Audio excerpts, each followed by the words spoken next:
What's going on, people? I am Swaver, and this is the Opinionated Facts Media Group podcast. I am joined by co-host Coco Love and Illuminating Lenses. And on this podcast, our mission is to build better relationships through using the power of conversation within our community. So today, our conversation is going to be about something Coco Love brought to my attention. It's coming from the show Way Up with Angela Yee. I think you guys will find this question and what we're going to be talking about to be very interesting. So stay tuned. But take it from here, Coco. Well, so as it was mentioned, I was scrolling on social media. I didn't get a chance to catch this particular segment on Angela Yee's show. She has her own radio show now called Way Up with Angela Yee. And she had actress and comedian and I believe talk show host as well, Sherry Shepherd on there. And so they were talking and it's kind of like girl talk. And the question was posed. Of course, this can go from both men and women, but it was posed to Sherry. And they asked her, would she prefer a man who was a good man? You know, he's a good man, Savannah, a good man, but really bad in bed. Situation. Well, I guess that is a tough situation. Right. So they would ask her, would you prefer a man that is a really good man, but really bad in bed? Or would you prefer a man who's great in bed, but just a shit show of a man, like just awful? And so her response to that was that, you know, she would prefer a really good man. I think she might be in her 40s or her 50s now, but she was saying, you know, at her age currently, like sex is not that important. I mean, obviously it's wanted or whatever, but it's not as important as it used to be when she was younger. And so she was saying, you know, if she is with a man who's more than likely going to be her age, like she can teach him whatever it is that she needs to satisfy her sexually.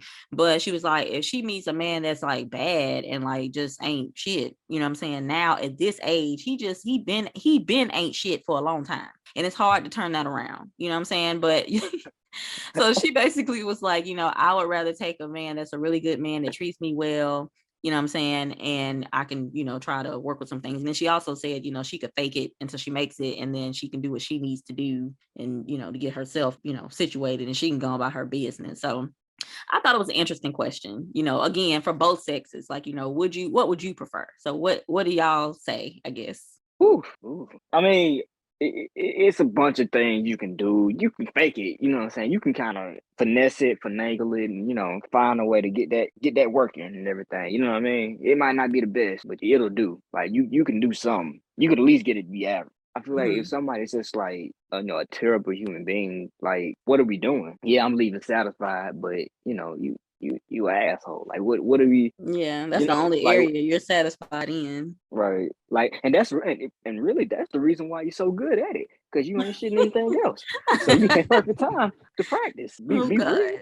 That is true. You know, I'm always going to be the person on here that's going to look at both sides. It's easy to say that, you know, if you've ever been satisfied sexually, then you know what that's like. And if you got a person that is really, really good to you, sex in some ways is a part of that, you know, especially depending on the dynamic of the relationship. Everybody would love to have the best of both worlds, but let's just be honest. I mean, if anybody on this show or anybody that's listening, if you've ever had bad sex with somebody, it's a blow, man. It's a blow. So that's a hard question to decide between, because even if they are treating you kind of bad, it's not an excuse now. I'm not saying take the rough treatment and just take the good sex and I guess in exchange, but I am saying that, you know, that puts you in a tight spot, because, you know what I'm saying? It's just, that's hard to say. I mean, what you about to say? I was about to say, you know, that's a good point, because the one thing I didn't think about is when you're like in your feelings or, you know, in love with a person and everything like that, like at the time, it's hard to really have like just terrible sex. You know what I mean? Like it's you know, you don't really see that. Now after you break up with a person or whatever, and then you kind of revisit some things, you reflect, you like, man, that really wasn't shit. a little dry or whatever. Right. You know what I mean? But you know, at the time, I think if it's so terrible to the point where you considering that at the time and y'all are, you know, together, then you gotta kind of evaluate like, well, damn, if it's that terrible, maybe I'm not really feeling a person like that. Sometimes people fall in the trap of this person is good to me and does so many good things for me, but that doesn't mean I'm necessarily in love with them or I actually like them. I just like that they're nice to me and they do things for me. I think a lot of women will take the security, you know, with the bad sex, because in a lot of ways they don't really need it as much. But then you have others that, you know what I'm saying? You have plenty of women that have stayed with ain't shit men because of the sex being good and just don't want to leave because dick too bomb. and they stick around and they deal with, mistreatment, cheating, disrespect. I mean, just all kinds of stuff, just basically being used and abused. So it can kind of go both ways, I guess. I don't know about men. I don't know if men have done that. Maybe. I don't know. Well, yeah. I mean, go ahead. what I've noticed in the best case scenario, the man is interested in the woman's interested in the man, and this never really becomes an issue because in the end, if you're both interested in each other, whatever it is, you can work through it.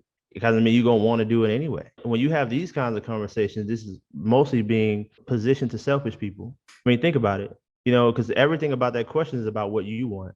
But if you're in a relationship, it's about what you both want. And if you decide to go in thinking about what you're going to get out of it, and the other person comes in the same way that you do, then there'll never be any kind of even ground. But I was just saying for women, my female friends have spoken about that, as far as like not necessarily being satisfied for themselves. But if the man is taking care of the house, then she may deal with that. But you are right too, Gogo, that some women deal with just having some kind of man, even if he's not the best type of man as far as like treating her well. But it's more so of a self-esteem issue, because if these men are still cheating, then it still will bring the question up, are you satisfying him anyway? Right. You know what I'm saying? That could be the reason for him going out and having sex with somebody else. So, him treating you bad is maybe, you know what I'm saying? Maybe that's just a part of it too, but maybe he's not even interested in you for that either. So you have to really kind of keep in mind, like what she said. The young lady that was responding to Yee's question, I believe, she's saying she would rather take a man that treats her well and, I'm assuming, work on the sex. But you're talking about a whole different situation when the man doesn't want you in the first place.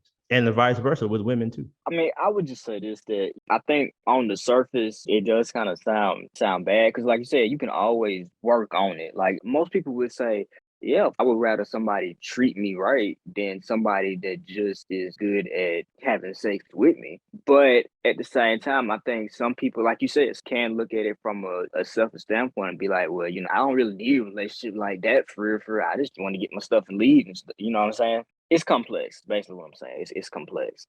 Anytime if you're gonna be in some sort of relationship with anybody, whether it's we just fucking and that's it, or if it's a long-term thing where you want to be with somebody, you can't go in there asking what you're gonna get out of it. And then whatever you're gonna give them has to equal to or be less than what you're receiving. It's never going to work, regardless of whether it's sex or anything, because, you have men that also complain about, hey, if I take you on a date, does that mean I deserve sex at the end? And when you think about that aspect, like how many, I just saw a survey that it was talking about 33% of women go out on these dates, have no interest in the man. It's just simply for food. So now that's a totally different situation as far as it pertains to this specific question. But what I'm saying is those are people that are selfish. They had no intention on giving you anything anyway. So that's the thing that we have to look at here, and when we're talking about give and take in relationships. But I will say this, I want to ask this to Coco, and from a female's perspective, if you are in general giving advice to another woman that came to you and asked you that question specifically, what if he was a decent man and and he wasn't as good in bed, but he wasn't horrible? I would say, you would work with that person, or that would be my advice. It is important. You know what I'm saying? It's a very important part of a relationship, but I think you should communicate with that person what your needs are, and, maybe different ways that you guys can explore to meet your needs or whatever, and also see what theirs are too. You know what I'm saying? Because maybe, maybe it ain't the best for him either. But nobody is perfect, and you're not in each other's brains.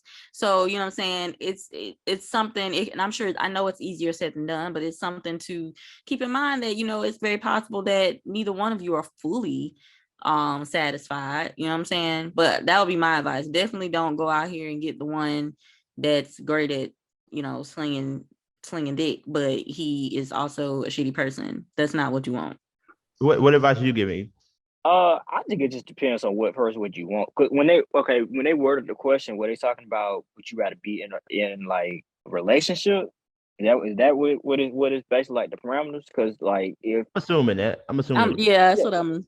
well, relationships come in different shapes and sizes, so it depends on what you want. Now, honestly, and this might sound kind of crazy, if you just looking to fuck, why do you really need the person to be a good person? You just Right. trying to fuck. You Yep. know what I mean? Or you could just move on to find another one if it's not a relationship. But if you actually want a relationship and you want to build something with somebody or whatever, then of course 10 out of 10 out of 10 you would pick the person that they're a good person, because you trying to be with that person, I assume, for forever. So with forever, you got to understand that you're gonna have times when you get older, you might, the sex might not be the same, the person might not look the same, they gonna get wrinkles, this, that, and the third, anything can happen. But you're not with them because of the sex. You're with them because they're a good person and you just want to be around them. Both of you guys have great points. I think what I would say to anybody is don't be selfish. If you go into a relationship, go there with the idea to serve and to be served, if it's a relationship at all. But I want to know, for you guys that's listening to us today, what do you feel about this situation? I mean, how would you handle it? What would you choose? Let us know in the comments below. Thank y'all so much for listening to us today. We really appreciate each and every one of you. Our audience has been growing, and we just really thank you guys so much. Don't forget to like and subscribe, and you can always hit us up if you want to be on the show or anything like that. Just let us know. This is the Opinionated Facts Media Group podcast. I'm joined by Coco Love and Illuminating Lenses. And until next time, you guys, peace.